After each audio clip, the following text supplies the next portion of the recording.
Why, hello there. What is up? I'm Christopher Zumilowski, and as you probably know, I'm totally obsessed with airplanes. Pretty much everyone who knows me knows that I'm completely obsessed with airplanes, but almost no one knows how or why I became so obsessed with them. Many people who currently know me think that I became interested in planes as soon as I first learned about what they were, but this is not the case at all. In actuality, how I became interested in planes is a bit more complicated than that, so here's my own story.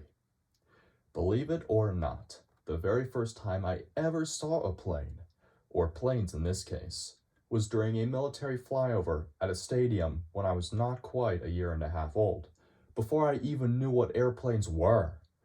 When I was first taught about the concept of airplanes at around 2 years old, I was indifferent about them, and I remained completely apathetic towards planes for many long years. In fact, I sometimes became annoyed and or intimidated by them, so that actually caused me to dislike them at times. Because of how I felt about airplanes, and given the things I already enjoyed before I came to enjoy planes, many people who already knew me from when I was younger never expected in the slightest that I'd ever become even remotely interested in them. I may have told you about how I saw more props than jets when I was a little kid. The Cessna 172, PA-28, PA-31, Cirrus SR-22, Beechcraft 1900, SAAB-340, and especially the Bombardier Dash 8 were the props that I saw the most frequently, though I sometimes saw Beechcraft 350s, Mooney M20s, PC-12s, and rarer props like the Piper J3 Cub or Stearman 7.5, just to name a few.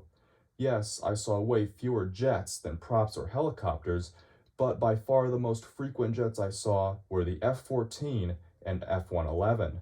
Both planes usually had their wings in the straight position, but sometimes they were in the swept position. The other military planes I saw mostly consisted of C-17s and P-3 Orions, but I also saw lots of F-16s, FA-18s, A-10 Thunderbolts, C-130s, KC-10s, KC-135s, and B-52s with black contrails, as I call them, from engines with water injection, which produce an opaque, sooty exhaust. Because of a few nearby military bases and several small landing strips located not far from where I live, I saw all of these planes much more frequently than any civilian jets I saw, which were very rare. This was mainly due to the ongoing Great Recession restricting air travel and minimizing air traffic over our airspace. Even so, most civilian jets I saw were either regional aircraft low to or from Philadelphia International Airport, PHL, or private aircraft high up with contrails. Only on exceptionally rare occasions did I see full-size jetliners, meaning anything the size of the A320 or larger, let alone jumbo jets, also known as wide-body jets. However, my parents loved jumbo jets for far longer than I have. They loved them for far longer than I've even been alive, and they could easily bore me to death with them.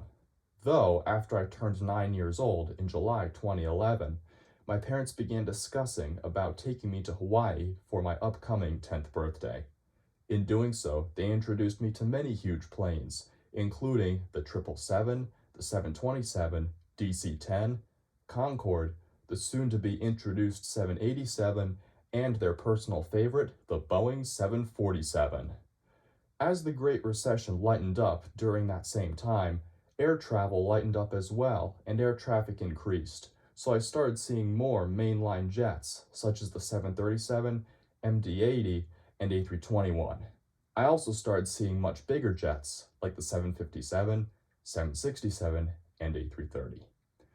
All of these events started changing my views and opinions towards airplanes. I was mostly interested in astronomy, including rockets, such as the Space Shuttle and Saturn V, for a good fraction of my young childhood.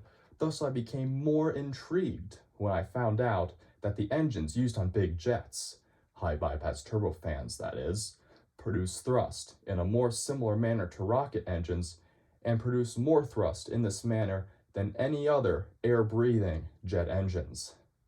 For this reason, along with me being impressed with their immense size and fast, long-distance cruise speed, I began sparking an interest in jet planes with my parents. Because I wasn't as familiar with big jets, especially the quote-unquote exotic jumbo jets, I automatically developed a liking for them over any other plane, especially any military plane or anything propeller-driven. I was bored of all the civilian props and military jets I kept seeing over the years, so I started looking up at the sky for big old jet airliners. I then took my first flight to Vegas, which was in November 2011, so I became that much more experienced with passenger jets. As I learned more about passenger jets, I became more interested in them, which made me want to learn even more about them, which fueled my interest even further, and vice versa. This is what got my passenger jet hobby started in late 2011, and this hobby got stronger until it became one of my main hobbies in 2012, starting with the first annual jumbo jet season, as my parents call it, where I saw my first ever quad jet contrail, which was from an A340. Unfortunately, we ended up canceling our trip to Hawaii that year, but my interest continued to strengthen, especially after I saw an A380 for the first time, which was so compelling that it instantly became my favorite plane. My aviation hobby then became my #1 hobby in mid-2013, and I eventually started taking an interest in other planes besides large passenger jets as my hobby evolved. I started becoming interested in regional jets in 2014. I started becoming interested in both current and historical regional turboprops in 2015. I started becoming interested in general aviation, or GA, piston props and ancient prop liners in 2016. I started becoming interested in modern combat aircraft, especially fighters like the F-15, in 2017, and by 2018, I started becoming interested in vintage warbirds. However, I was already somewhat interested in World War II bombers, like the B-29, which actually stemmed from an unusual interest that I have, an interest in the science and history behind the atomic bomb. My interest in atomic bombs, especially the science behind them, stemmed from my interest in astrophysics way back in 2009. But back to airplanes. From there, I became interested in non-combat military aircraft starting in 2019. By 2020, I started to become interested in civilian cargo planes, and by 2021, I started becoming interested in private jets like the Cessna Citation, but my interest in those is still rather weak. Even though I've broadened my horizons with aviation, I still enjoy large passenger jets, especially jumbo jets, despite them now being the norm, more than any other category of airplane. My forte was always in commercial aviation, and it'll always be that way. Excuse me. I can, and often do, actually bore my parents to death with jet planes when it was the other way around back when I was a youngster in the mid to late 2000s. Now I also admire other aircraft like the V-22 and CH-47, but I am yet to, if ever, become interested in helicopters, dirigibles, hot air balloons, or drones. You see, when I started to become interested in planes, my parents and I thought that I'd become intensely interested in them for only a short while, and then lose interest in them only to move on and find a new intense hobby, just like the many hobbies that had come and gone before I became interested in airplanes. Though, unlike my other hobbies, my obsession with airplanes has permanently stuck, and to this day it is still growing, with no signs of ever weakening. In short, airplanes have done more than become a hobby of mine. They've come to define who I am and what I represent. I owe all of my thanks and praises to the Lord Most High, who has blessed me with various gifts and talents, including my keen expertise in aviation, the likes of which I'll always be extremely grateful for. The end. Thank you for taking the time to listen to my story. If you enjoyed this video, feel free to hit that like button.